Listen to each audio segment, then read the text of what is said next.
So hello guys and welcome to this session of NEET PYQ chapter wise session. So हम लोग बात करेंगे human physiology के body fluid and circulation chapter के previous year questions को analyse करेंगे इस सेगमेंट में. So body fluid and circulation से मेजर पॉइंट्स कहाँ से क्वेश्चंस आते हैं, मेजर टॉपिक्स क्या है, तो वो आपको अंदाज लग जाएगा इस चैप्टर को पूरा जब आप पूरा समरी देखोगे, पीवाईक्यू पूरा कंप्लीट देखोगे तो आपको ये समझ में आ जाएगा कि बॉडी फ्लूइड एंड सर्कुलेशन में क्वेश्चंस जनरली कहाँ से पुट अप होते हैं. मोस्ट ऑफ द टाइम कुछ ऐसे ही टॉपिक, स्पेसिफिक टॉपिक है जिससे कि ज़्यादा बार बार क्वेश्चंस रिपीट होता है. So you will come to know about this till the end of this session, right. So अभी हम लोग शुरू करेंगे. Let's begin. Myself Sushil Kumar Mishra, your biology mentor, and let's jump into the action without any delay. तो हम लोग यहाँ लेने वाले हैं class 11th human physiology body fluid and circulation का ये प्यारा सा चैप्टर. चलिए शुरू करते हैं पहले नंबर क्वेश्चंस के साथ. सब लोग जल्दी से जुड़ जाइए और फटाफट पहला नंबर क्वेश्चंस को अटेम्प्ट कीजिए. कमेंट बॉक्स में आंसर देते जाइएगा फटाफट सब लोग, एंड जिससे कि आपको भी अंदाजा लग जाएगा कि आपकी प्रैक्टिस कैसी है और आपने पीवाईक्यूज वगैरह पे कितना कमांड बना पाया है. चलिए मैं तब तक इंक सेलेक्ट करता हूँ, सबके आंसर आ जाने चाहिए कमेंट बॉक्स में गाइस, जल्दी से फटाफट. यस. सो एडल्ट ह्यूमन आरबीसी आपको पता है वो क्या होता है, इन्यूक्लिएटेड होता है, न्यूक्लियस उसमें एब्सेंट होता है.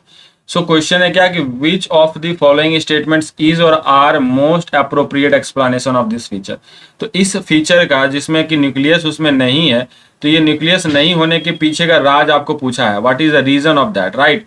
सो उसके पीछे रीजन क्या है, तो पहला है they do not need to reproduce at such. ऐसा कोई एक्सप्लेनेशन सही नहीं लग रहा आपको, ठीक है. दे आर सोमैटिक सेल्स, तो क्या हो, सोमैटिक सेल्स रहने से क्या डिवाइड नहीं करता है, क्या उनके अंदर न्यूक्लियस नहीं होता है, ये गलत है. दे डू नॉट मेटाबोलाइज, ऐसा नहीं है, मेटाबोलाइज नहीं करते हैं बिल्कुल, इसलिए न्यूक्लियस हटा दिया, that is not the purpose. Nucleus हटाने के पीछे का पर्पस पूछा है. So all their internal space is available for oxygen transport, ये आपको सही है, क्योंकि हम चाह रहे हैं कि हमारा आरबीसी जो है मैक्सिमम आपका क्या करे, ऑक्सीजन को लोड करे और वो आपको ट्रांसपोर्ट करे. तो इस कारण से क्या है कि ऑक्सीजन को ट्रांसपोर्ट करने के चक्कर में उसने अपने न्यूक्लियस को भी क्या कर दिया, बलिदान कर दिया. तो इसमें राइट आंसर क्या जाएगा गाइज, यस, ओनली 4. जल्दी से आगे बढ़ते हैं. यहाँ पे क्वेश्चन नंबर 2 देखिए जल्दी से. The hepatic portal veins drain blood to liver. बिल्कुल, हेपेटिक पोर्टल वेन आपको पता है, राइट. अगर आप नहीं जानते हैं तो इसको हम लोग इलस्ट्रेट करेंगे आपके लिए, अच्छे से समझाएंगे आपको हेपेटिक पोर्टल वेन क्या होता है. फिलहाल तो एक बात मुझे जल्दी से कमेंट में बताओ, क्या रीनल पोर्टल वेन्स हमारे ह्यूमन बॉडी में पाया जाएगा, क्या ये आपका रीनल पोर्टल वेन भी ऐसा सच कुछ होता है क्या. तो ये हमारे में एब्सेंट होता है और प्रेजेंट होता है आपको पाइसिस, एम्फीबियंस, रेप्टाइल्स, ठीक है, इन सब में आपका प्रेजेंट होता है. सो यहाँ पे हम बात रीनल पोर्टल सिस्टम से कंफ्यूज मत होना, रीनल पोर्टल सिस्टम एब्सेंट होता है. हेपेटिक पोर्टल सिस्टम, ये पोर्टल का मतलब क्या है, पोर्टल का मतलब होता है बीच में लिंकअप करना, एक हाईवे की तरह लिंकअप करना. और हेपेटिक का मतलब आप जान ही रहो, लीवर. अब ये जो लीवर तक पहुंचाने का काम है ब्लड को, ये कहाँ से पहुंच रहा है, तो ब्लड में न्यूट्रिएंट जब लोड होता है, एब्जॉर्प्शन जो होता है, तो स्टमक में होता है, इंटेस्टाइन में होता है, स्टमक में होता है, इंटेस्टाइन में होता है. तो आपका जब भी ट्रांसपोर्ट होना होगा लीवर को, तो ये दोनों ही इन्वॉल्व होते हैं, ये दोनों ही इन्वॉल्व होते हैं. तो इस तरह के क्वेश्चन का आंसर मल्टीपल आंसर जाएगा, इस तरह के क्वेश्चन का आंसर मल्टीपल जाएगा. इसमें आपको जो है ए भी सही है और सी भी सही है. मेरे तरफ से दोनों आंसर होने चाहिए, ठीक है, मेरे तरफ से ये दोनों आंसर होने चाहिए, ए और सी. आप समझ लो, पूरा समझ में आ जाएगा, खेल आपको पूरा समझ में आ जाएगा क्यों मैंने स्टमक इंटेस्टाइन दोनों लगाया. देखो पूरा समझो ध्यान से. ये abdominal aorta proper hepatic artery से आपने जो लीवर तक पहुंचाया वो तो ठीक था, वो तो ठीक है, कोई दिक्कत नहीं है. लेकिन अब देखो जो स्टमक, पेनक्रियाज और लार्ज इंटेस्टाइन, देखो यहाँ स्टमक आ गया, इंटेस्टाइन आ गया, फिर यहाँ देखो ट्रिब्यूटरीज फ्रॉम स्मॉल इंटेस्टाइन, यहाँ भी स्मॉल इंटेस्टाइन आ गया.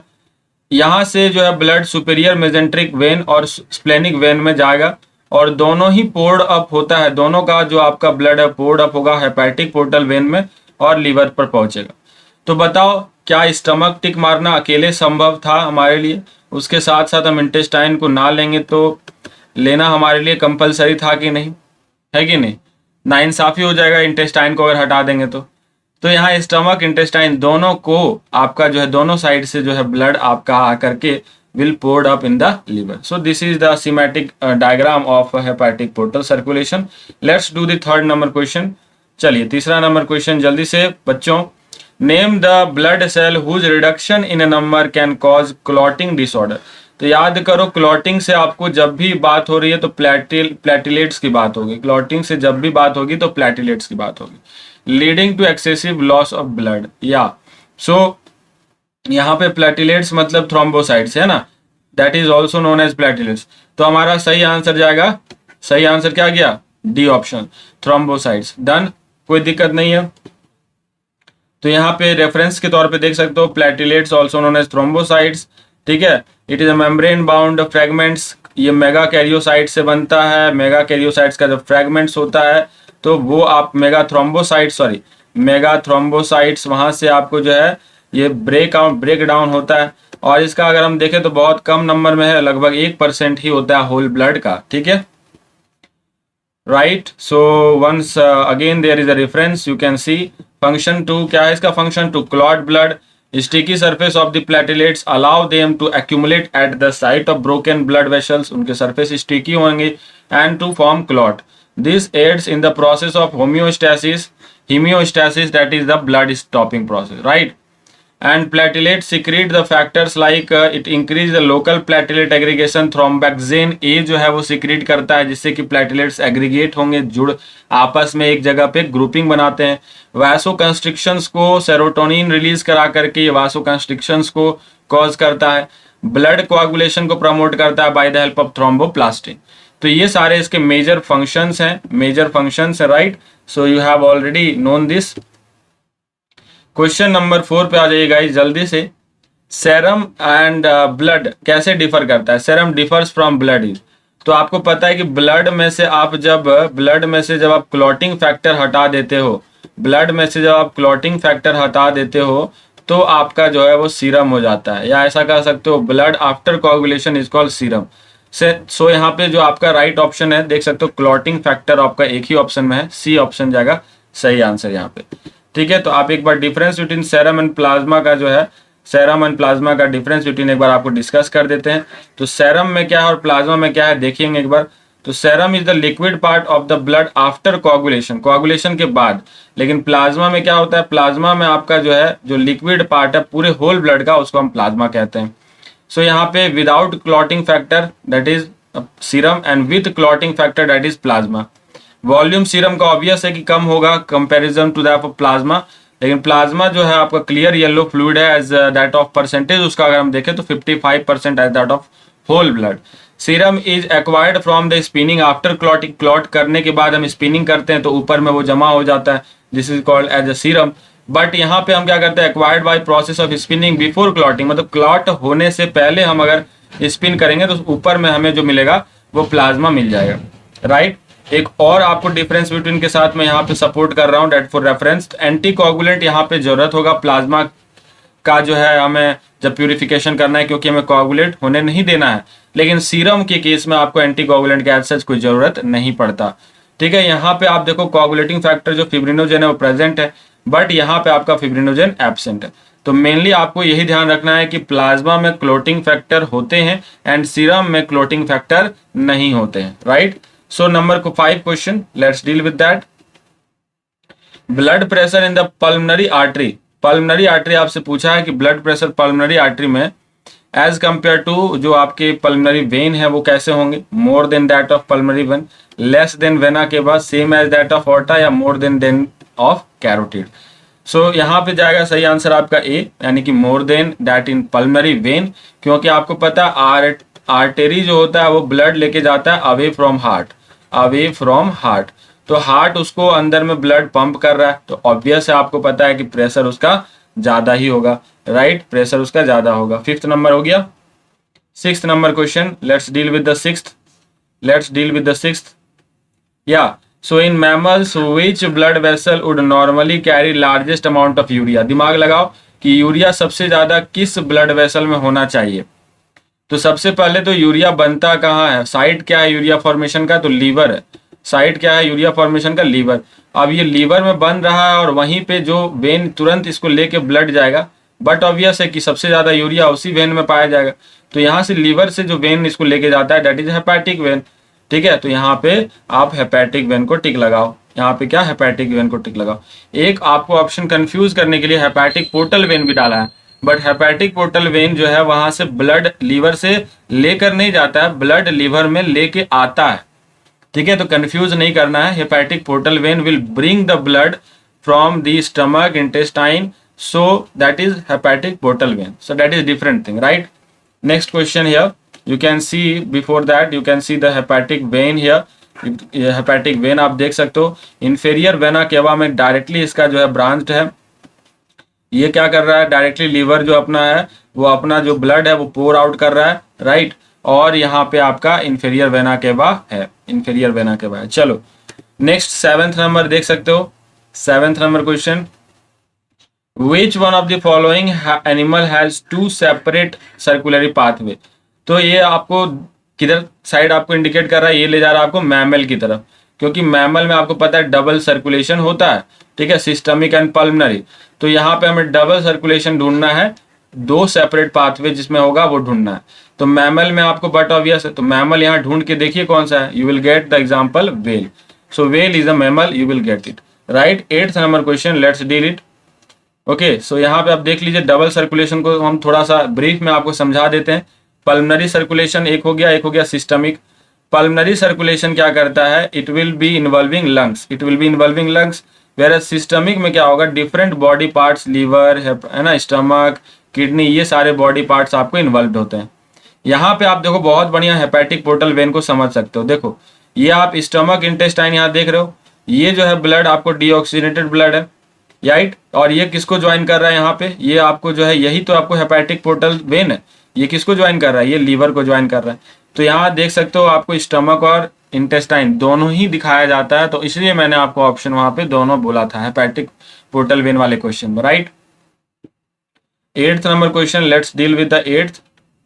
Here we have, so doctors use stethoscope to hear the sound produced during each cardiac cycle, yes, and the second sound is heard when। so ये dub sound की बात बोल रहा है आपको।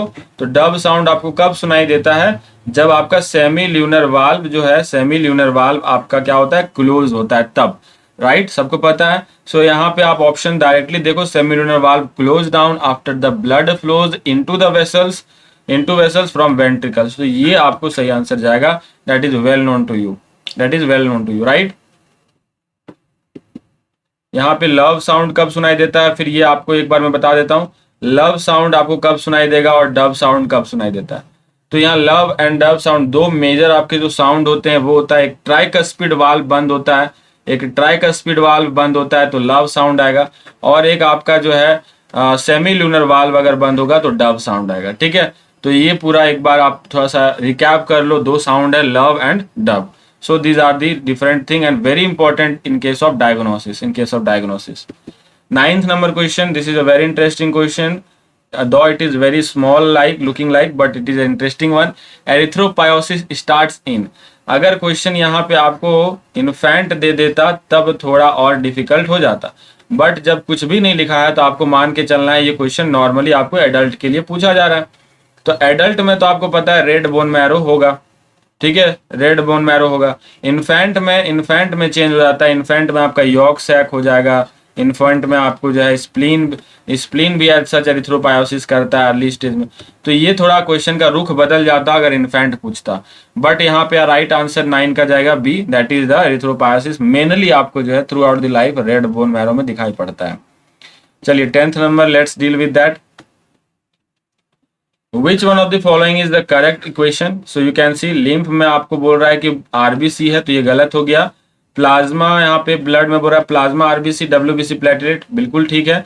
प्लाज्मा में आपको लिम्फोसाइट क्यों आपको हटा दिया है, बाकी और कुछ भी हटाना था, RBC वगैरह भी हटाना था, सिंपली आपको केवल लिम्फोसाइट हटाने से काम नहीं चलेगा, सो ये भी आपको गलत है। सीरम में आपको फिब्रिनोजेन दे के एकदम से ब्लंडर कर दिया तो ये गलत है। राइट आंसर जाएगा आपका बी ऑप्शन 10 का B, that is very well known to you, है ना। तो एक बार हम लोग यहाँ पे लिम्फ का बात उठाए तो लिम्फ और ब्लड में आपको हम डिफ्रेंशिएट करके रिकैप करवाते हैं। ये कलरलेस फ्लूइड होता है क्योंकि इसमें आपको आरबीसी एब्सेंट होता है, सबसे मेजर पॉइंट ये है।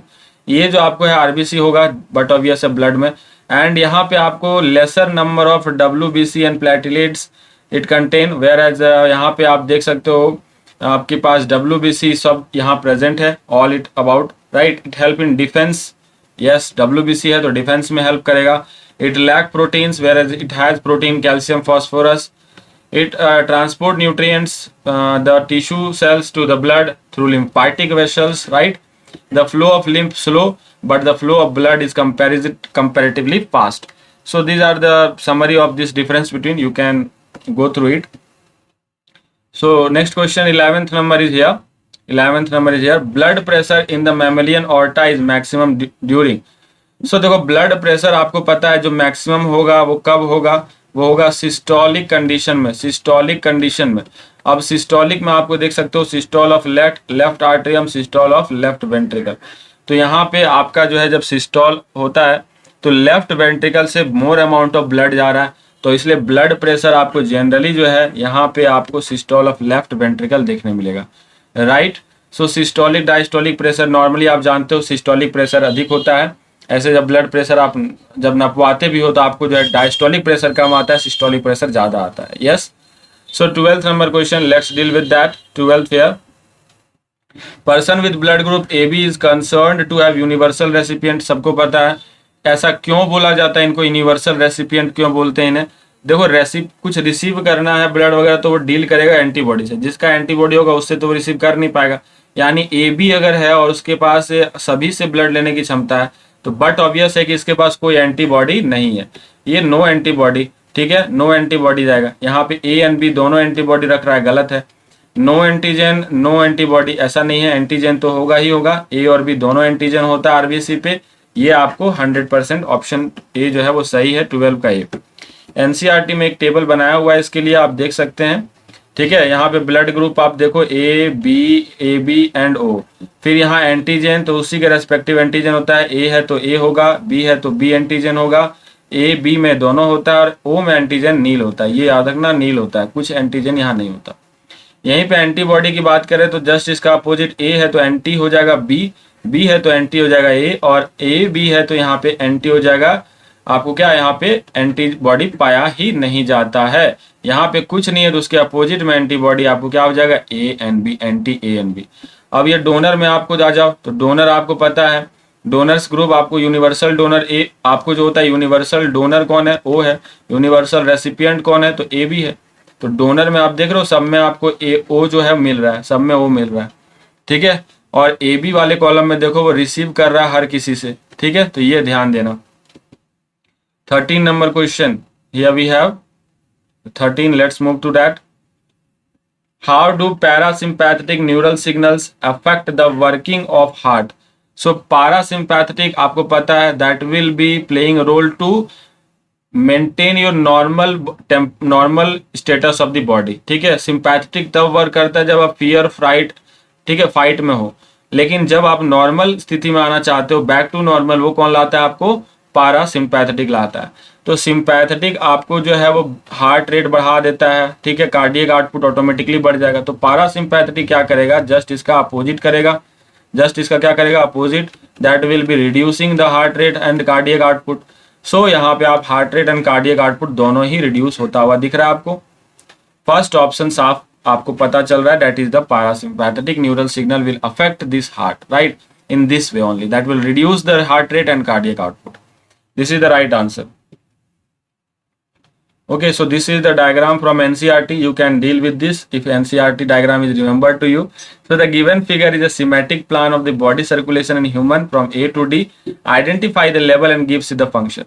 So यहाँ पे A आपको क्या है, देखो यहाँ पे एक्चुअली ये लंग्स है, ठीक है, और ये हार्ट है, ठीक, और ये आपको बॉडी पार्ट्स है, ठीक है। अब देखो ये लंग्स से आपको लेकर के जा रहा है हार्ट तक, तो ये पक्का है कि पल्मोनरी वेन होगा, डी आपको पल्मोनरी आर्टरी होगा, ठीक है।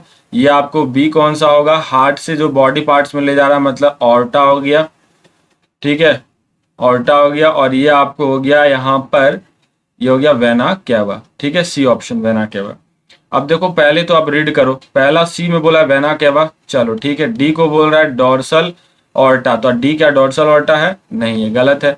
ए को बोला पल्मोनरी वेन, तो ए आपका पल्मोनरी वेन ठीक है, ये तो सही लग रहा है। बी को बोला पल्मोनरी आर्टरी, तो बी आपका पल्मोनरी आर्टरी नहीं है। अब आ जाओ आगे के बात को पढ़ लो पहले। तो दो ऑप्शन ऐसे ही कट हो गए और दो ऑप्शन में से आपको चूज करना है। तो सी आपका वेना केवा क्या लिखा है, take blood from body part to right auricle, body part से लेकर राइट ऑरिकल तक जाता है, ये भी ठीक है। पल्मोनरी वेन में लिखा है take impure blood from the body parts, तो बॉडी पार्ट्स क्या ले जाता है, इम्प्योर ब्लड, नहीं ये गलत है आपको। तो सही आंसर क्या मिल जाएगा आपको, ऑप्शन ए। साफ तौर पे आपको सही आंसर मिल जाएगा ऑप्शन ए। एक बार ये डायग्राम आपको मैं इलस्ट्रेट कर देता हूं, that is from the NCERT, you know. यहाँ पे बोला था मैंने लंग्स है, ये बॉडी पार्ट है, ये आपको हार्ट हो गया, ये वेना केवा आप देख सकते हो, ये पल्मोनरी आर्टरी, पल्मोनरी वेन, ये डॉर्सल ऑर्टा, ठीक है। पल्मोनरी आर्टरी, वेना केवा, ये आपको मिल जाएगा राइट के साइड में मिल जाएगा, और आपको pulmonary vein and dorsal aorta आपको मिल जाएगा लेफ्ट के साइड, ठीक है। तो हमने सही किया था, done. Next is that this chart is also very referenceable, because यहाँ पे ये चार्ट आपका जो है रोल प्ले करेगा अगर दोनों ही ऑप्शन ए और सी सही हो जाते तो। अब देखो यहाँ पे ऑक्सीजनेटेड का क्या PCO2 है और क्या PO2 है, ये आपको बहुत हेल्प करता, क्योंकि PCO2 और PO2 का भी डाटा था वहाँ पे, ठीक है। तो ये आपको 40 होता है PO2 डीऑक्सीजनेटेड में, है ना, और ये आपको ऑक्सीजनेटेड में 95 हो जाएगा PO2, ये 95 हो जाएगा, और यहाँ पे जस्ट इसका अपोजिट 40 हो जाएगा। तो ये अपोजिट वाला एक बार आप याद रखना, इतना कम से कम डाटा याद रखना कि आपको जो है ऑक्सीजनेटेड डीऑक्सीजनेटेड में दोनों में 40 आता है, लेकिन आपको पता है जो ऑक्सीजनेटेड में होगा वो आपको 40 कार्बन डाइऑक्साइड का पार्शियल प्रेशर होगा, लेकिन 40 जो आपको डीऑक्सीजनेटेड में होगा वो ऑक्सीजन का होगा, कम होगा, क्योंकि ऑक्सीजन वहां पे कम है। तो इससे क्या फायदा मिलता है आपको, देखो यहाँ पे ऑप्शंस में आपको फायदा मिल सकता था, क्योंकि यहाँ पे आपको PO2 एंड PCO2 का वैल्यू भी दिया था। तो PCO2 यहाँ 45 बोला जा रहा है, 45 बोला जा रहा है, तो ये कैसा ब्लड लेके जा रहा था, वेना केवा डीऑक्सीजनेटेड ब्लड लेके जा रहा था। तो हमें पता है कि डीऑक्सीजनेटेड में PO2 का वैल्यू होता है 40 एंड PCO2 का वैल्यू होता है 45। तो ये आप यहाँ से इस तरह से यूज कर सकते हो थे उस टेबल को भी। वो टेबल आपको कहाँ मिलता है, ये टेबल आपको मिलता है ब्रीदिंग वाले चैप्टर में, ठीक है। ये चैप्टर आपको ब्रीदिंग वाले में मिल जाएगा। Again, the 15th number question is also the diagram based. Let's deal with that. The diagram given here is ECG, standard ECG of normal person. भैया नॉर्मल पर्सन का ये ECG डायग्राम है, आपको यहाँ P वेव क्या दर्शाता है वो बताना है। तो आपको ECG पे तो क्वेश्चन बहुत सारे पूछे जाते हैं, तो सबसे पहले आप ECG का जो है कौन कौन सा पार्ट क्या क्या जो है डिपिक्ट करता है वो सबसे पहले समझना होगा। So P is the depolarisation of atria, that is the depolarization of atria, and QRS is the depolarization of ventricle, है ना, and the T part is the repolarization of ventricle। तो ये आप पहले इतना तो सबसे पहले समझना आपको होगा, that is the very basic thing।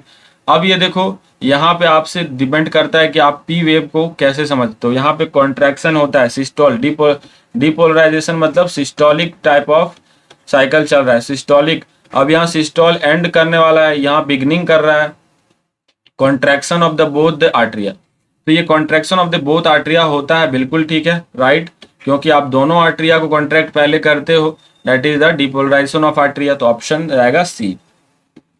यहाँ साफ आप देख सकते हैं जो पी वेव है वो लिखा है एनसीईआरटी में भी आपका, एनसीईआरटी में भी आपका लिखा हुआ है, this is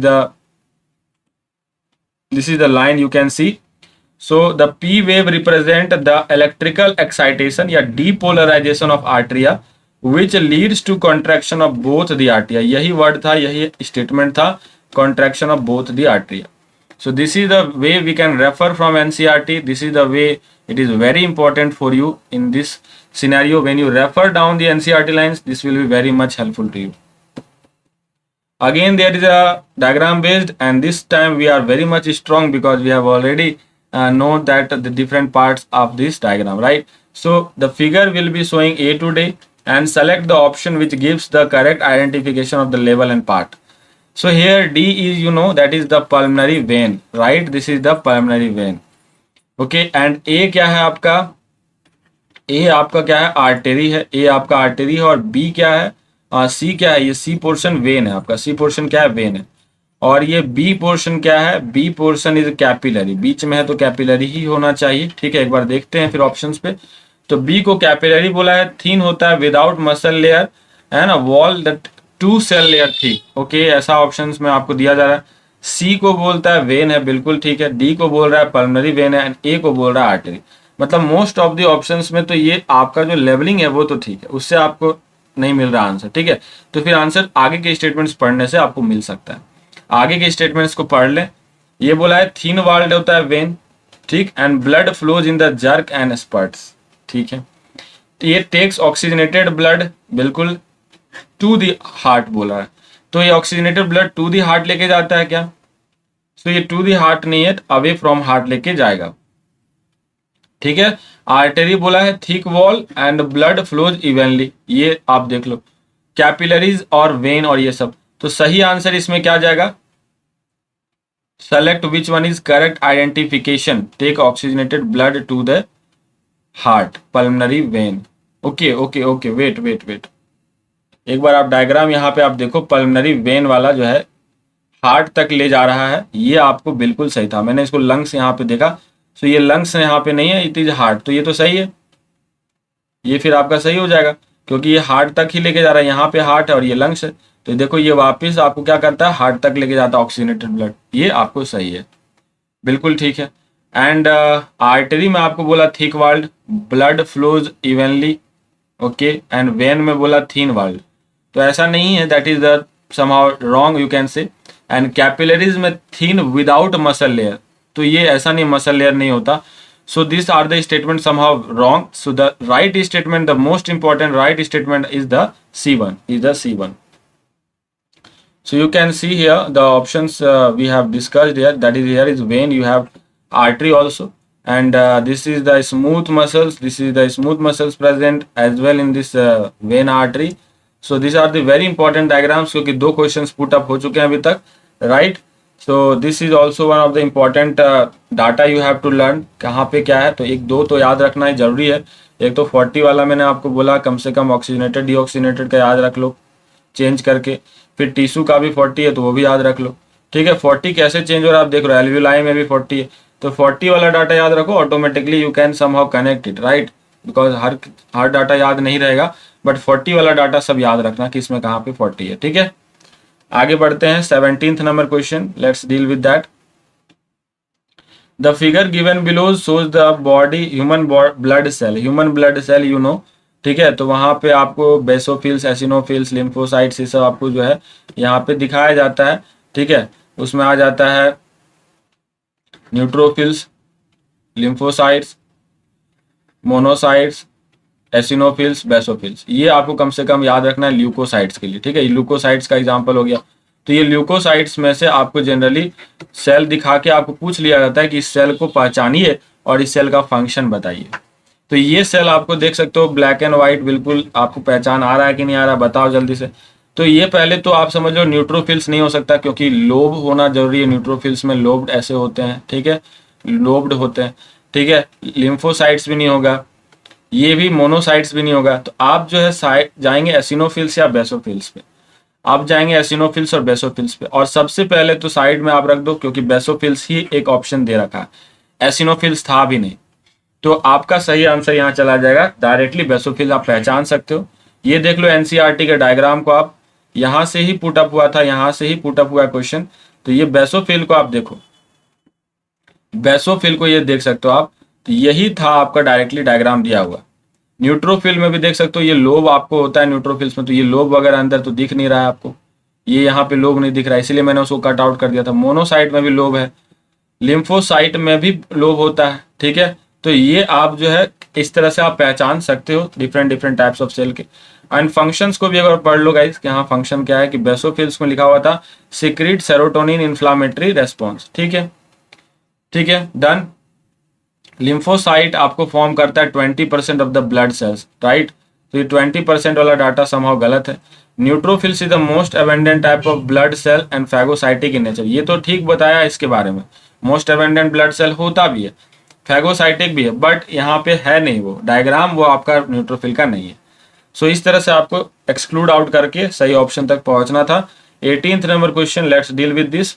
a certain road accident patient with unknown blood group, उसका ब्लड ग्रुप पता नहीं है, नीड इमीडिएट ब्लड ट्रांसफ्यूजन, उसे तुरंत ब्लड की जरूरत है, ठीक है। He is one doctor friend at once offer his blood, उसके जो दोस्त हैं, उनके डॉक्टर दोस्त हैं, उनको ने डायरेक्टली ब्लड ऑफर किया है। सो क्या हो सकता है blood of that donor, blood group क्या हो सकता है उस डोनर डॉक्टर का। सो यू नो दैट किसी भी क्षण में अगर कोई तुरंत आपको जो है ब्लड रेडी है to give out, so that must be universal donor, right. So universal donor आपको पता है दैट मीन्स आपका blood group O, universal donor आपका ब्लड ग्रुप ओ है। तो बट ऑब्वियस है कि उनका जो है उस डॉक्टर मित्र का जो है ब्लड ग्रुप ओ रहा होगा। चलिए आगे बढ़ते हैं। यहाँ पे आप देख सकते हो, जल्दी से करो, ये क्वेश्चन बहुत आसान है, ठीक है। Which one of the following is known as often called as graveyard of RBC, yes. तो यहाँ पे आरबीसी क्या हो जाता है, यहाँ पे आरबीसी जाकर के खत्म, डिस्ट्रक्शन हो जाता है उसका। तो आप सभी को पता है that is spleen, that is the spleen graveyard of RBC. यहाँ पे आप देखो कैसे डिस्ट्रक्शन होता है, ये पाथवे थोड़ा सा 1 मिनट आपको लगेगा समझना ध्यान से। यहाँ पे स्प्लीन भाई साहब हैं, that is the graveyard of RBC. ध्यान से सुनना, जब आरबीसी आपका डेथ होता है, फैगोसाइटाइज होता है, तो इसमें क्या होता है कि आरबीसी का 2 पार्ट होता है आपको मेनली, एक आपको जो हीम पार्ट और ग्लोबिन पार्ट। तो हीम पार्ट और ग्लोबिन पार्ट को आप दोनों को अलग अलग आप क्या कर सकते हो, हीमोग्लोबिन जो उसके अंदर है आरबीसी के अंदर, अब उसका हम लोग क्या कर सकते हैं, 2 अलग अलग पाथवे को पढ़ेंगे। ध्यान से 1 मिनट आपको लगेगा सुनना। ये जो आपको यहाँ पे ग्लोबिन पार्ट है, ये ग्लोबिन पार्ट चल के अमीनो एसिड में ब्रेक डाउन हुआ, फिर ये आपको प्रोटीन बनाने में यूज हो गया, प्रोटीन बनाने में यूज हो गया, उसका खत्म हो गया कहानी। ये जो हीम पार्ट है, हीम पार्ट आपको जो है 2 प्रोसेस में जा सकता है, हीम पार्ट आपको 2 प्रोसेस में जा सकता है। या तो उसमें से जो आयरन है वो आप ट्रांसफरिन फॉर्म में लेकर के लीवर में फेरिटिन जो है आप ट्रांसफेरेट ये सब बना सकते हैं, जिसका यूज आपका क्या है, जिसका यूज अगेन आपको एरिथ्रोपायोसिस में देखने मिलेगा, ठीक है, विटामिन B12 की मदद से, एरिथ्रोपायोटिन की मदद से। तो ये आपका जो है वापस एरिथ्रोपायोसिस में आपका चला जा सकता है आयरन पार्ट। एक और है आपका हीम में जो है बिलीवर्डिन बनेगा, बिलीरुबिन बनेगा, और वापस से ये बिलीवर्डिन बिलीरुबिन जो है लीवर से सिक्रेट आउट होके इंटेस्टाइन में आपको आता है। You know that is bilirubin, आप जान रहे हैं डाइजेशन में पढ़े हैं, that is a very important role, emulsification of fat. यही बिलीरुबिन आपका क्या करेगा, जब आप ब्रेक डाउन होता है बिलीरुबिन, तो वो यूरोबिलिनोजेन प्रोडक्ट बनाता है, जब फिर फर्दर वो बिलिनोजेन स्टर्कोबिलिन बनाता है, और ये वापस आपका फिकस में आता है, जिसकी वजह से आपका फिकस जो है येलो कलर देता है। सो ये पूरा का पूरा पाथवे आपको समझना था, एक छोटा सा, बस उतना भी अगर डिटेल नहीं है तो, बट यू नो कि यहाँ से वापस आपको जो एरिथ्रोपायोसिस हुआ, आरबीसी बना, और आरबीसी वापस आपको जो है लोड हो जाता है हमारे, है ना, ब्लड में। तो ये पूरा का पूरा formation and destruction of RBC था। I hope you have got it. Next 20 number question, let's deal with this. Bundle of His is a part of which one of the following organ. तो ये सबको पता है, that is the very simple thing, that is heart, है ना। ऐसे node के बाद आपको जो है यहाँ से एवी नोड, और फिर फर्दर आपका यहाँ पे बंडल ऑफ हीस जो है वो डिफरेंट वेंट्रिकल्स के पार्ट तक पहुंचाता है इम्पल्स, है ना, स्टिमुली। तो ये देखो यहाँ पे आप जो मेन आपको लोकेशन ध्यान देना है वो ऐसे नोड का लोकेशन आ जाता है क्वेश्चन में, एवी नोड का। ये दोनों ही आपको कहाँ मिल रहा है, राइट आर्ट्रियम में मिल रहा है, दोनों ही राइट आर्ट्रियम में मिल रहा है।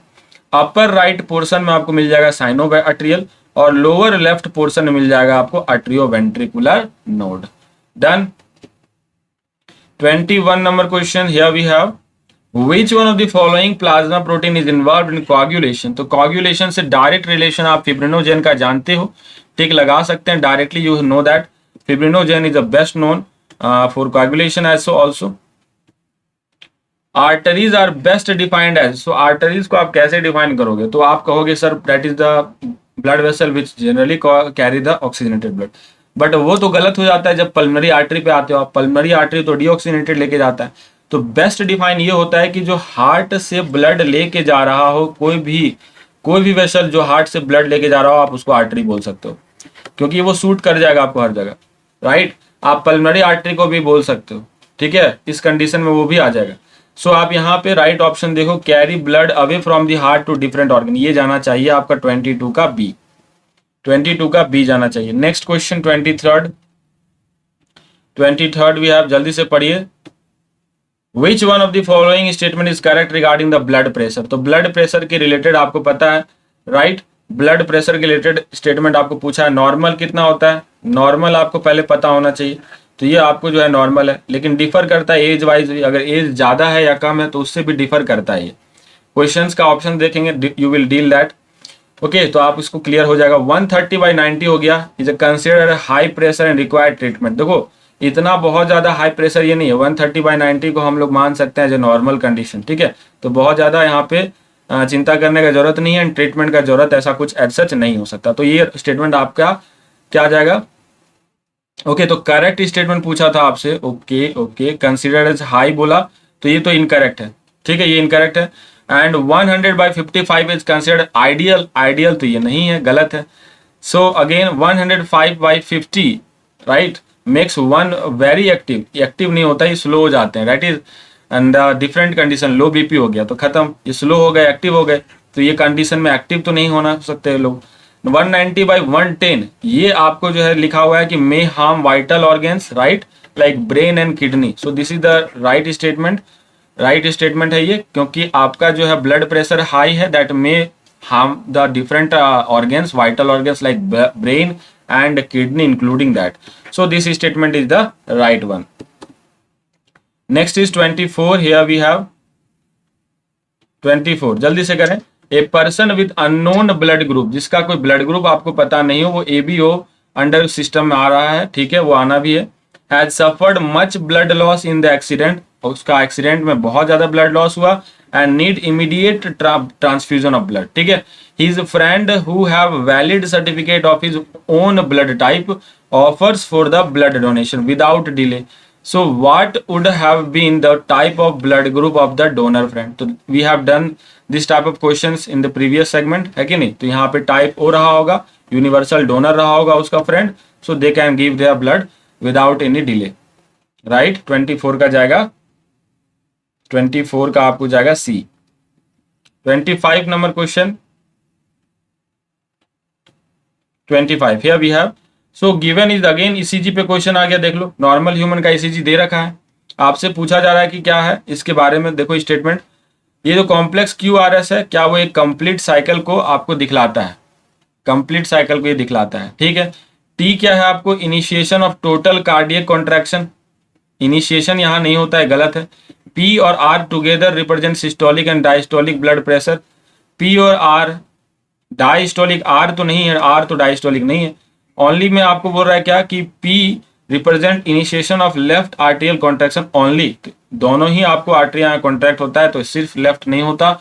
इस तरह से आप देखोगे तो राइट स्टेटमेंट आपको मिल गया 25 का A, राइट स्टेटमेंट आपको 25 का A। तो ECG बेस्ड क्वेश्चंस कई बार पूछे जाते हैं, you will be again very much surprise कि आपको जो है ECG पर क्वेश्चंस जनरली बहुत सवाल आया हुआ है इस पर। तो मेजर टॉपिक्स आपको समझ में आ रहा होगा यहाँ पे क्या है, मेजर टॉपिक्स यहाँ पे आपको समझ में आ रहा होगा इस चैप्टर से। ECG एक मेजर टॉपिक है, तो इसको थोड़ा सा एक बार आप रीड आउट करें और पूरे पैराग्राफ को इंपॉर्टेंट मार्क कर लें, राइट। सो यहाँ देखो P वेव मैंने आपको बता दिया ऑलरेडी, डिपोलराइजेशन ऑफ आर्टेरिया होता है ना, जिसमें कंट्रैक्शन दोनों आर्टेरिया के होते हैं। QRS में क्या होगा? डिपोलराइजेशन वेंट्रिकल का होगा, जिसमें एक वेंट्रिकुलर कॉन्ट्रैक्शन होता है।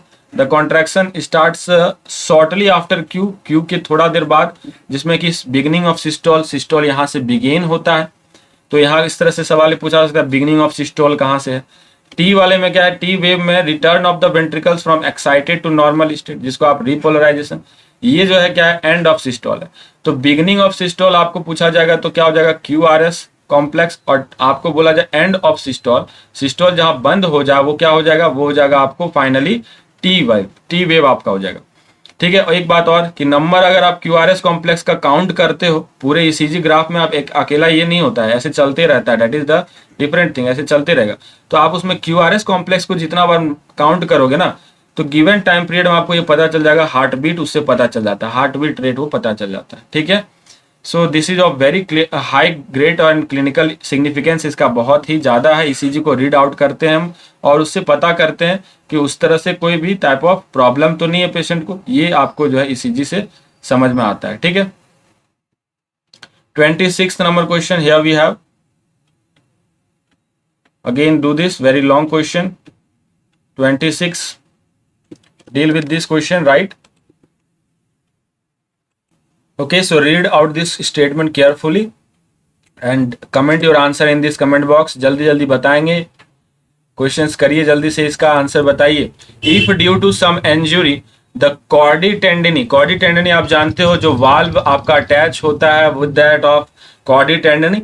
सो कॉर्डी टेंडनी का यहाँ पे क्या हुआ है, उसको नुकसान पहुंचा है किसी तरह से, ठीक है, कॉर्डी टेंडनी को पहुंचा है नुकसान। अब बताना आपको ये है कि किसका नुकसान। अच्छा, ये वाल्व भी बता दिया आपको, वेरी नाइस वेरी नाइस। तो वाल्व भी आपको बता दिया है कि वो वाल्व है ट्राइकस्पिड वाल्व। तो ट्राइकस्पिड वाल्व के कॉर्डी टेंडनी को पहुंचा है नुकसान, ठीक है, of human heart is partially non functional. What will be the immediate effect, इससे क्या होगा नुकसान, जल्दी से बताइए। सो है पहला स्टेटमेंट कि the flow of blood into the aorta will be slowed down. Aorta में ब्लड जो है वो आपको बाइकस्पिड से उसका रिश्ता है, ठीक है, ट्राइकस्पिड उधर से रिश्ता नहीं है, तो ये गलत हो गया। पेस मेकर विल, भैया पेस मेकर पे कोई असर नहीं आने वाला, विल स्टॉप वर्किंग, गलत है।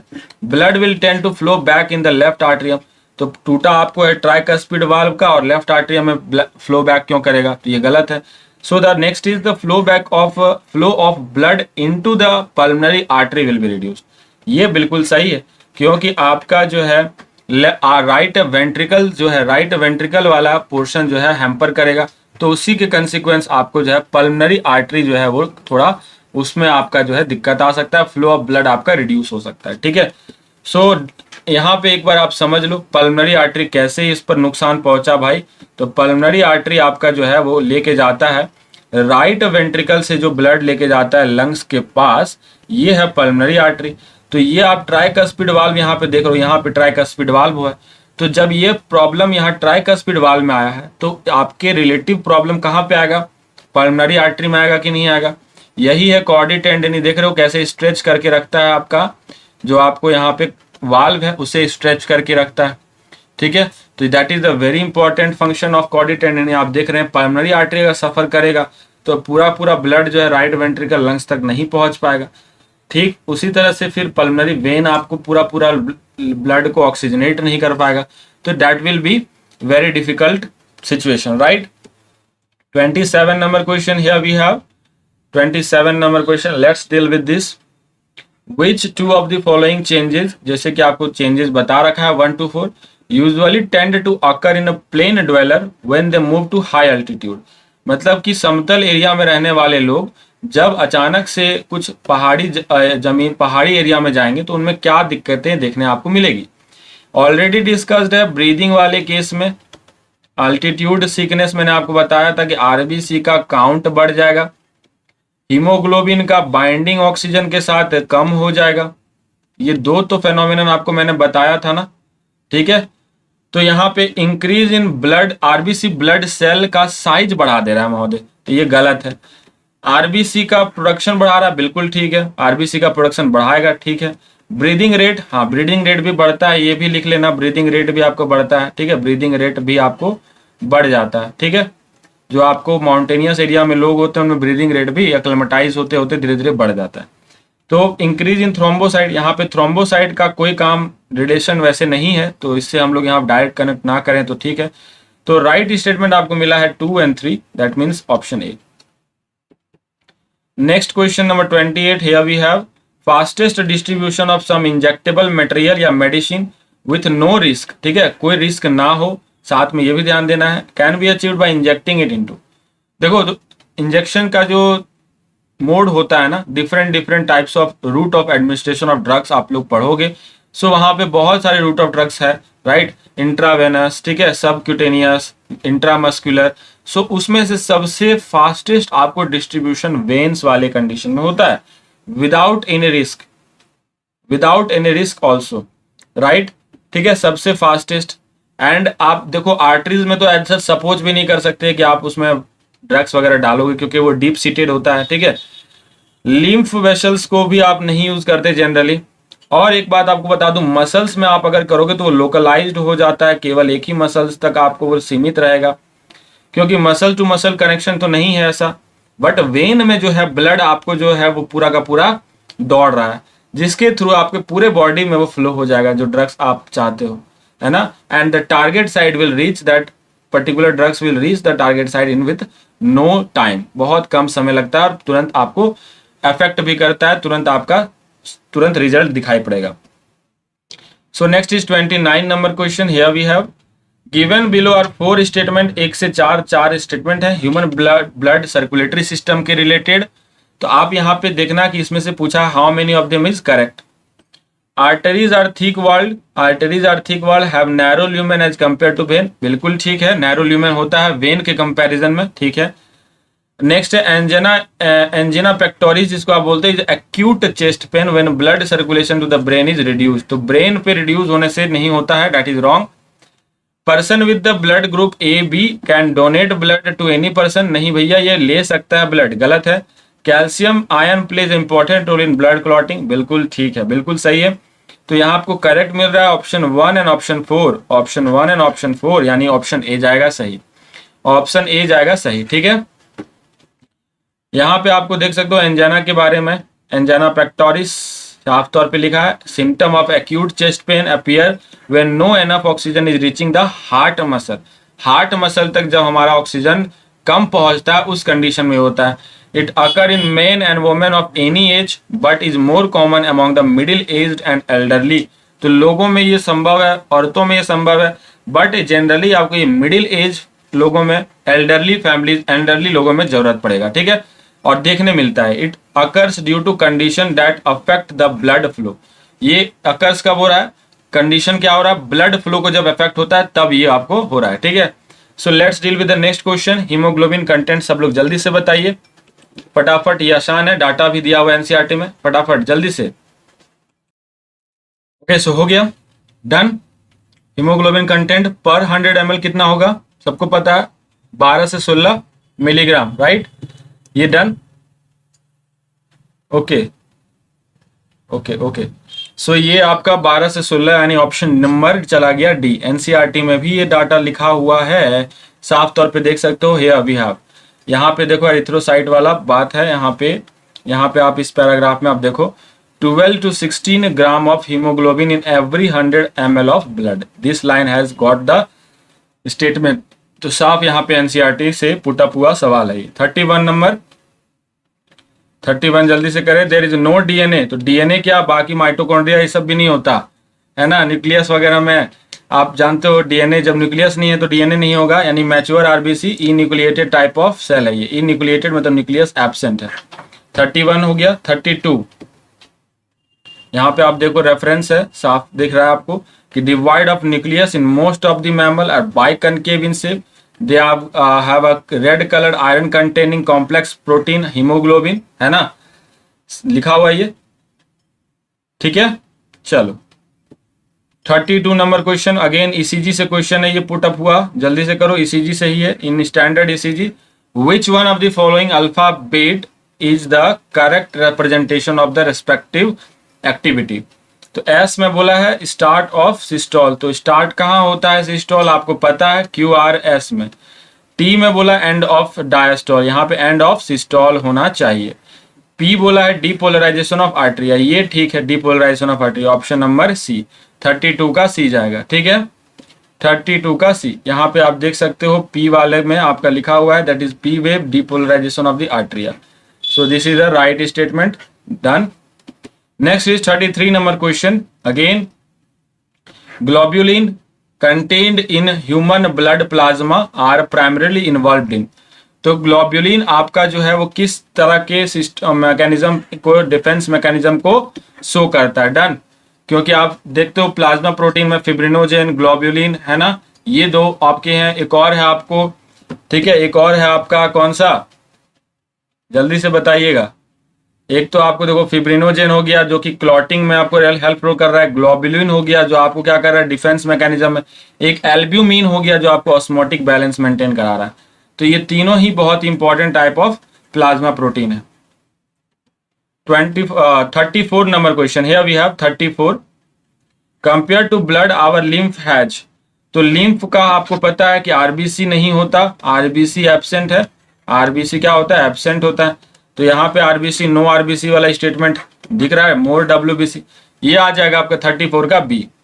यहाँ पे लिम्फ वाला टॉपिक आपका एनसीईआरटी से एक बार यहाँ रेफर कर लो, एनसीईआरटी से रेफर कर लो जल्दी से। यहाँ पे देखो स्पेशलाइज्ड लिम्फोसाइट्स, ठीक है, कलरलेस फ्लूइड है ये, है ना, एंड इसमें आपको आरबीसी वाला भी स्टेटमेंट मिल जाएगा कि आरबीसी जो होता है वो आपको एब्सेंट होता है, ठीक है। लिम्फ में there is no RBC. Okay, so वही मैं आपके लिए ढूंढ रहा था, यहाँ पे स्टेटमेंट कहाँ पे है बालक, देखो जल्दी से ढूंढो, बताओ। Formed elements, most of the formed elements है, ठीक है। Where water alongs water soluble, the fluid interstitial, ये सब कुछ लिखा हुआ है आपका यहाँ पर। इसमें आरबीसी का लाइन वगैरह आपको जो है जनरली मैं ढूंढना चाह रहा था, तो बेहतर आपको पता भी है, वैसे कोई दिक्कत नहीं है, ठीक है। तो आरबीसी यहाँ पे जनरली क्या होता है, absent. 35 number question, here we have 35। In humans blood passes from post caval. अच्छा, ये पोस्ट कैवल आपको जो इंफीरियर वेना केवा को रिप्रेजेंट कर रहा है, जो कि नीचे की lower side of the body से ब्लड को लेकर के आते हैं, ठीक है। Diastolic right atrium of the heart, post caval से कहाँ ले जा रहा है, राइट आर्टरियम तक ले जा रहा है। ड्यू टू, क्यों कैसे ले जा पा रहा है, क्योंकि नीचे से है, आपको वही पूछना चाह रहा है कि ग्रेविटेशनल पुल का, ग्रेविटी का कोई असर क्यों नहीं हो रहा है। असल में ये सवाल है, एक तरह से घुमा के पूछा आपसे, तो ये रीजन होगा यहाँ पे क्या, देखो stimulus of sino articular node के वजह से। प्रेशर डिफरेंस जो हो रहा है वो पोस्ट कैवल और आर्टरियम की वजह से, ये एकदम सही है, क्योंकि प्रेशर डिफरेंस ही आपको क्या करेगा, वो आपको जो है खींच सकता है, that is the condition, right. तो एक बार पोस्ट कैवल यहाँ पे हम लोग समझ लेते हैं, पोस्ट कैवल के बारे में जो लिखा हुआ था, एक बार उसको मैं आपको समझा देता हूं, ध्यान से सुनिएगा।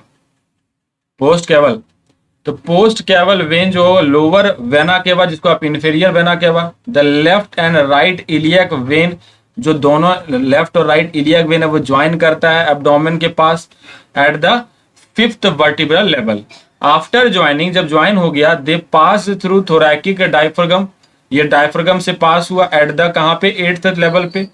और फिर क्या हुआ, जो पोस्ट कैवल वेन है वो कलेक्ट करता है डीऑक्सीजनेटेड ब्लड, मैंने आपको बोला कि lower portion of the body, बिल्कुल ठीक है, बॉडी के लोअर पोर्शन से ही अपना ये ब्लड कलेक्ट करेगा, that is leg, hind limbs, जिसको आप कह रहे हो, किडनी, एब्डोमेन, अदर ऑर्गन्स जो लोअर साइड में आपको रन होता है, विसरल ऑर्गन्स मेनली आ गए इसमें। It run down the vertebral column, that is the right side. After collecting deoxygenated blood, it goes through small thoracic route, intrathoracic route, and then finally drains into the heart through right atrium, फिर ये right atrium में पोर कर देता है। तो ये है post caval, जिसको आप इंफीरियर वेना केवा कह रहे हो। क्वेश्चन आ गया था, आउट ऑफ द बॉक्स है, 2008 में, तो इसको थोड़ा ध्यान रखना, रिपीट भी हो सकता है कभी। 36 number question, the most active phagocytic white blood cell, जल्दी से बताइए फैगोसाइटिक व्हाइट ब्लड सेल कौन कौन से होते हैं। मेनली आपको पता है दो हैं, है ना, एक आपको न्यूट्रोफिल्स हो जाएगा और एक monocyte. Neutrophils and monocyte, neutrophils and monocyte, यहाँ पे ऑप्शन नंबर 2 में दिया हुआ है, 38 का बी, 36 का B. So NCERT is also written this line, neutrophils and monocytes are phagocytic cell. This line is very direct from this NCERT, right? 37. Which type of white blood cell are concerned with the release of histamine? तो histamine के release के लिए, anticoagulant heparin release करने के लिए आपको पता है, that is basophil cell responsible for that, basophil cell responsible for that. 38 basophil cells में आप देख सकते हो हेपारिन वगैरह का जिक्र है एनसीईआरटी में, basophil secrete, histamine, heparin, these are included also in NCERT as well. Let's do it. 38. A drop of each of the following is placed separately on 4 slides. 4 slide में रखे जा रहे हैं मान लो, तो which of them will not coagulate, तो जिसमें clotting factor absent होगा, फिब्रिनोजेन एब्सेंट होगा, वो आपको क्लॉट नहीं करेगा, तो वो आपको डायरेक्टली पता है, दैट इज सीरम, डायरेक्टली पता है ना, सीरम में आपको फिब्रिनोजेन नहीं होता है, सो आपको ऑप्शन ए जाएगा। 39 fibrinogen is absent, that is clotting factor is absent in a serum, you can see here, that is plasma without clotting factor is called serum. Next is 39 number, 39 here, which on the following has open type of circulatory system, तो closed type of circulatory system आपको पता है Annelida में होता है, और कुछ Mollusca के फैमिली में भी आता है जिसमें आपको मिलेगा, यस बिल्कुल, आपको ये थोड़ा पता होना चाहिए कि मोलस्का में भी, जैसे ऑक्टोपस वगैरह में आपको जो होता है ना, वो closed type of circulatory system होता है।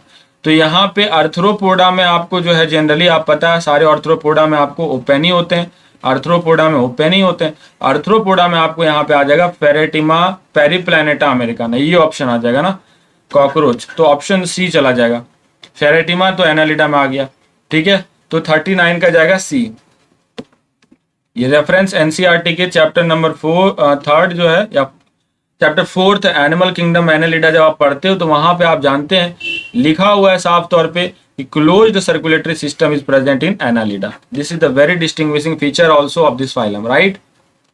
Next is 40 number question, 40। Again, this question is from very recent one, that is 2020. Yeah, the select correct option. यहाँ पे कॉलम 1 कॉलम 2 को सेलेक्ट कीजिए। देखिए सारे ल्यूकोसाइड्स आपको जनरली मेनली सारे ल्यूकोसाइड्स को देके आपको फंक्शन पूछ रहा है, तो देखो मैच करके एसिनोफिल्स का फंक्शन क्या होगा, बेसोफिल्स, न्यूट्रोफिल्स, लिम्फोसाइट्स, ठीक है। तो eosinophils will release histaminase and destructive enzymes, ये जाएगा। Basophil granules containing histamine.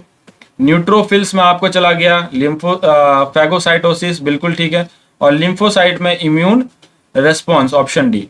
तो इसमें देखो डी का 1, सी का 2, डी का 1 में देखो ये है, सी का 2 में ये है, ठीक है, तो ऑप्शन ए चला गया इसका, डन, ऑप्शन ए। तो 40 का चला गया ये, इजी था। 41 हियर अगेन मैचिंग है, फिर से देखो 2018 का ये मैचिंग, फिर से देखो ये मैचिंग आ गया। कॉलम 1 कॉलम 2 को मैच कीजिए। सारे देखो प्लाज्मा प्रोटीन आपको दे रखे हैं। फाइब्रिनोजेन पता है ब्लड क्लॉटिंग में काम आता है। ग्लोब्यूलिन पता है डिफेंस मैकेनिज्म में इसका रोल है कि नहीं। एल्ब्यूमिन आपको ऑस्मोटिक बैलेंस, तो हो गया। ए का आपको चला गया 2, ए का 2 यहाँ पे सिर्फ आपको दिख रहा है, टिक लगा सकते हैं, फोर्थ ऑप्शन। 42 यहाँ पे रेफर करो, इस पैरा से पूरा सवाल आया हुआ था ये, है ना, ये पैरा से फाइब्रिनोजेन, क्लॉटिंग, ग्लोब्यूलिन देखो डिफेंस में, और एल्ब्यूमिन ऑस्मोटिक बैलेंस में, यहां से सवाल था ये। नेक्स्ट क्वेश्चन 42 वी हैव, 42 जल्दी से करिए। QRS ECG से क्वेश्चंस बनते हैं, आपको पता है, देख रहे हो। अगेन नीट 2020 में आपको ये ECG पर बेस्ड क्वेश्चन था। QRS in the standard ECG will represent, तो आपको पता है P जो होता है आपको डीपोलराइजेशन होता है किसका, डीपोलराइजेशन ऑफ आर्ट्रिया, है ना। QRS जो होता है वो क्या है, डीपोलराइजेशन ऑफ वेंट्रिकल, एंड आपको T वेव जो होता है वो रीपोलराइजेशन ऑफ वेंट्रिकल है। तो अब यहाँ पे QRS में आपको पूछा है तो साफ आपको दिख रहा है डीपोलराइजेशन ऑफ वेंट्रिकल, भैया तुरंत आप टिक लगा के 4 नंबर ले सकते हो, ठीक है। तो depolarization of ventricle is the right answer. Here we have the right paragraph from NCERT। This is also very important paragraph, because यहाँ से भी कई बार आप देख रहे हो क्वेश्चन आ रहे हैं। Depolarization of ventricle QRS complex, बहुत सवाल इससे पूछा जा रहा है इस पैराग्राफ को। तो इसी तरह के पैराग्राफ को मैं मेजर टॉपिक्स में आप लोग लिख लो, क्वेश्चन यहाँ से पिकअप हो रहे हैं बहुत बार। कॉलम 1 कॉलम 2 देखो फिर मैच आ गया 2019 में। 43 में फिर मैचिंग है, देखो तो P वेव, फिर ये आपको ECG पर बेस्ड है सवाल, देख रहे हो। ECG पे सवाल आपको 2019, 2018, 2020 तीनों बार रिपीट हुए हैं ECG पर बेस्ड सवाल। तो इसीलिए मैं बोल रहा हूँ ECG का एकदम से आप लोग जो है पैरा को एक बार पढ़ लो, और कुछ नहीं है भाई, थोड़ा बहुत उसमें आपको याद रखना और कुछ नहीं है। देखो P वेव क्या होता है, P wave is a depolarization of atria, चलो टिक लगाओ, ऑप्शन ए। QRS क्या होता है, डीपोलराइजेशन ऑफ वेंट्रिकल, है ना, तो ये ऑप्शन बी चला गया, ठीक है। एंड आपको जो है T वेव क्या होता है, T वेव क्या होता है, रीपोलराइजेशन ऑफ वेंट्रिकल, एकदम सही है, बिल्कुल सही है। अच्छा अब अगला है क्या कि अगर T वेव में रिडक्शन हो गया तो क्या होगा, तो ये अगर T वेव में रिडक्शन होता है तो होता है कोरोनरी इस्चीमिया, मैंने क्लास में बताया हुआ है, ये कोरोनरी इस्चीमिया होता है। तो आंसर अब यहाँ पे आपको सब कुछ मिल गया, देखो मैच कर लो। यहाँ पे A का हमने क्या लगाया है 4, तो A का 4 यहाँ पे है, ठीक है। B का क्या लगाया है 1, तो B का 1 यहाँ भी है, C का 2 भी यहाँ है। बहुत अच्छा ऑप्शन भी दिया था। तो अगर आपको पता नहीं होता रिडक्शन इन अगर साइज ऑफ T वेव में क्या होता है तो आप गलत कराते, कोरोनरी इस्चीमिया वाला सही जाएगा, ठीक है। थर्ड वाला ये सही जाएगा, ऑप्शन बी, ऑप्शन बी 43 का बी। फिर से ये पैराग्राफ बताने की जरूरत नहीं है, again this is the very important para. आगे बढ़ते हैं, चलो देख लो ये लाइन, ये क्वेश्चन जल्दी से करो सब लोग फटाफट, ये क्वेश्चन पे आइए। 2019 का ये सवाल है, what would be the heart rate of a person if cardiac output is 5 litre, ठीक है। तो कार्डियक आउटपुट आपका कितना हो गया, कार्डियक आउटपुट कैसे निकालते हैं जल्दी से बताइए, फॉर्मूला क्या है कार्डियक आउटपुट का।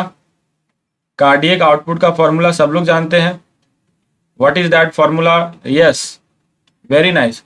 सो कार्डियक आउटपुट हो गया स्ट्रोक वॉल्यूम इनटू या हार्ट बीट कितना हो रहा है, ठीक है, ये आपको हो गया, या हार्ट रेट बोलो, ठीक है, इनटू करना होता है, ये प्लस नहीं इनटू, ठीक है। तो यहाँ पे स्ट्रोक वॉल्यूम आपको कैसे निकालोगे, क्योंकि डायस्टोल के अंत में आपको 100 ml है और फिर आपको सिस्टोल के अंत में 50 ml है। तो असल में स्ट्रोक वॉल्यूम यही होता है, diastolic volume minus systolic volume, दोनों वॉल्यूम को आप माइनस करो तो आपको मिल जाएंगे, ठीक है, स्ट्रोक वॉल्यूम आपको मिल जाएंगे, दोनों वॉल्यूम को आप माइनस करो। तो 100 माइनस कितने हो गए 50, कितने हो गए स्ट्रोक वॉल्यूम, 50 ml हो गए स्ट्रोक वॉल्यूम। अब ये मिल गया आपको 50, कार्डियक आउटपुट मिल गया 5 लीटर, ये ml में है तो लीटर में कर लो, इसको 5000 हो गया। अब ये हार्ट बीट आपसे पूछा था शुरू में, तो क्या करते हैं, डिवाइड करते हैं 5000 बाई 50, कट करेंगे, we will get out the 100। So right answer will be 100 beat per minute, ठीक है, 2019 का सवाल। चलिए यहाँ पे आप एक बार एनसीईआरटी का वो पैरा रेफर कर लो जहां इन सब बातों का जिक्र है। जनरली हमारा जो कार्डियक आउटपुट होता है वो आपको 5 लीटर होता है हेल्दी इंडिविजुअल में। 70 ml ऑफ ब्लड जो होता है वो 1 मिनट में आपको जो होता है, सॉरी, ईच वेंट्रिकल जो है आपको कितना ब्लड पोर आउट करता है 70 ml, that is called as stroke volume, ठीक है, that is called as stroke volume. And stroke volume को हम मल्टीप्लाई करेंगे अगर हार्ट रेट से पर मिनट में बीट में, तो आपको मिल जाएगा कार्डियक आउटपुट। क्या मिल जाएगा, कार्डियक आउटपुट, ठीक है। Done guys, now this is the last question पर एपिटिज 2018 का। फिर से ये मैचिंग है, आपको मैच आइटम 1 कॉलम में देखो, कॉलम 1 कॉलम 2 मैच करना है। वेरी सिंपल, ट्राइकस्पिड होता है राइट वेंट्रिकल, राइट आपको जो है ऑरिकल के बीच में, तो राइट वाला आप चूज करो जल्दी से यहाँ पे। यस, यहाँ आपको मिल रहा है ऑप्शन, यहाँ चला गया ए, बाइकस्पिड आपको चला गया बी, और सेमील्यूनर आपको पता है राइट वेंट्रिकल पल्मोनरी आर्टरी, ये चला गया सी। तो ए का जाएगा थर्ड, ए का जाएगा थर्ड, ठीक है, बी का जाएगा 1 एंड सी का जाएगा 2। ये सही है ना, option A will be with the right, option A क्या हो जाएगा, राइट बालक, ठीक है। So we have completed the entire session of body fluid and circulation. I hope कि आप सबको बहुत अच्छे से समझ में आ गया कि मेजर टॉपिक्स क्या है, कहाँ से क्वेश्चंस जनरली पुट अप हो रहे हैं। एंड ये भी उम्मीद लगाते हैं कि अगले बार अगर जो आपके क्वेश्चंस आने वाले होंगे इस चैप्टर से, वो आप बेहतर ढंग से कर पाओगे और यहाँ से आपको काफ़ी मदद मिल पाएगा। So the last ending of this session will be very fabulous, क्योंकि हम एक थॉट लेके जाएंगे, दैट एक हम लोग मोटिवेशन लेके जाएंगे, that past can not be changed, very true, पिछले पुराने चीज़ों को हम बदल नहीं सकते, the future is yet in your power, लेकिन आने वाले भविष्य को आप लोग अपने पावर से बदल सकते हो, आपके पास अभी उनका पूरा कंट्रोल होता है, right. So hope guys you have enjoyed this session, thank you so much, lots of love, take care, be connected with me in the Instagram ID given below, Sushil_Kumar Mishra। Thank you so much.